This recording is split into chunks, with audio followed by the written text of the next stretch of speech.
ಹರೇ ಕೃಷ್ಣ. ನನ್ನ ಹೆಸರು ಜಯಲಕ್ಷ್ಮಿ, ಟಿ ದಾಸರಳ್ಳಿಯಿಂದ.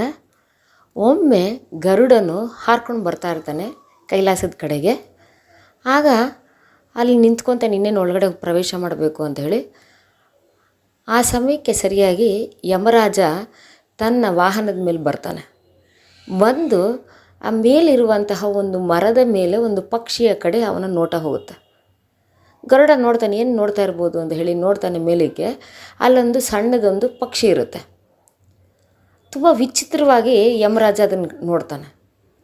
ಆವಾಗ ಗರುಡ ಅನ್ಕೊತಾನೆ, ಇದ್ರ ಪ್ರಾಣ ತೆಗಿಲಿಕ್ಕೆ ಬಂದಿದ್ದಾನೆ ಯಮರಾಜ ಅಂತ ಹೇಳಿಬಿಟ್ಟು ತಕ್ಷಣ ಗರುಡ ಆ ಪಕ್ಷಿಯನ್ನು ಕೈನಲ್ಲಿ ಹಿಡ್ಕೊಂಡು ಸಹಸ್ರಾರು ಮೈಲಿಗಳ ದೂರದಲ್ಲಿ ತಗೊಂಡು ಹೋಗ್ಬಿಟ್ಟು ಅದನ್ನಲ್ಲಿ ಬಿಟ್ಬಿಟ್ಟು ಬಂದ್ಬಿಡ್ತಾನೆ. ಬಿಟ್ಟು ವಾಪಸ್ ಬರ್ತಾನೆ ಕೈಲಾಸಕ್ಕೆ.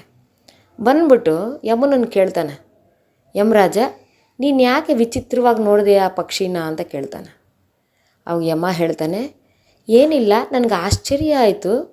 ಇನ್ನು ಕೆಲವೇ ಕ್ಷಣದಲ್ಲಿ ಸಹಸ್ರಾರು ದೂರ ಹೋಗಿ ಇದು ಒಂದು ಹಾವಿಗೆ ಆಹಾರವಾಗುತ್ತಲ್ಲ, ಹೇಗೆ ಸಾಧ್ಯ ಅದು ಅಂತ ಅನ್ಕೊತಾ ಇದ್ದೆ ನಾನು.